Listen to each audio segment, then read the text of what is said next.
planned our trip to Portland, we stayed at the Woodlark Hotel. And like most things on a road trip, it ended up being a mix of little wins and little disappointments. The first thing they tell you when you check in is that they have a complimentary martini cart in the lobby during happy hour. Now that's not something you hear every day. Most hotels give you a room key and point you towards the elevators. This place gives you a room key and says, "By the way, there's a martini waiting downstairs." It's a very Portland way to say welcome. The room itself was nice. The bathroom amenities felt surprisingly premium, which is one of those details you don't think you'll care about until you see a hotel that gets it right. But every place has its trade-offs. That trade-off is that Portland doesn't stay outside. The city comes in with you.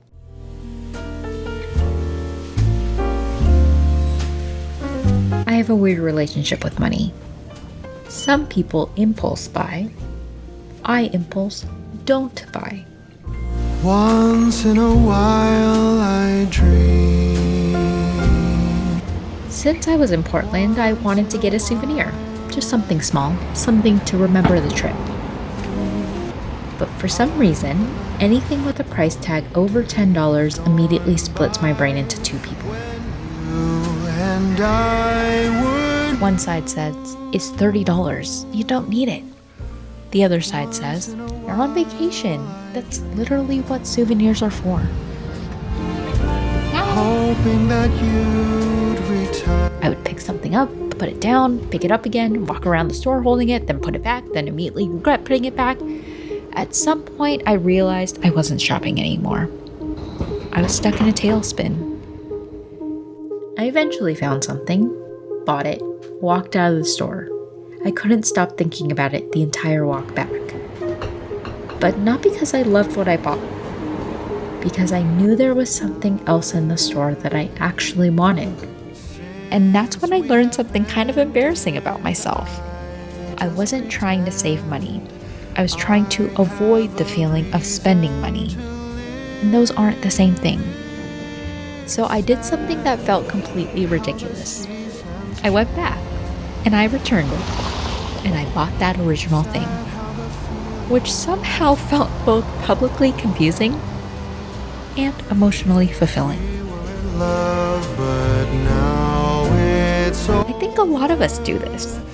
We spend so much time optimizing decisions that we forget what we're optimizing for. And now every time I look at that souvenir, I remember Portland. As a reminder that I am my own most difficult customer. You already know what time it is. It is time to pick an animal shelter to donate to for the month.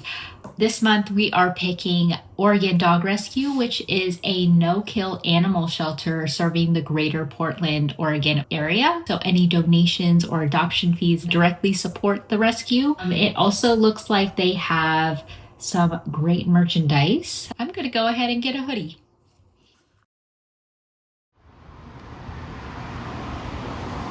But every place has its trade-offs. The city comes in with you. The coffee bar closes. The trash truck arrives at 2 a.m. The credit doesn't show up. And honestly, that's a part of staying downtown. You want to be close to everything, but being close to everything also means that everything is also close to you. The party crowd.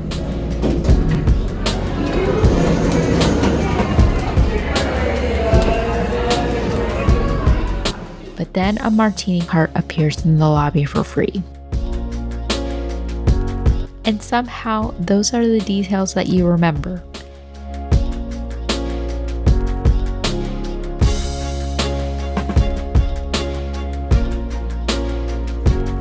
A year from now, I probably won't remember much about the room itself. But I will remember the free martini. How many olives? One. One? Yeah. I'll remember waking up wondering if the city was being dismantled outside my window, and I'll remember searching for coffee that wasn't there. Which, now that I think about it, is probably a pretty accurate summary of travel.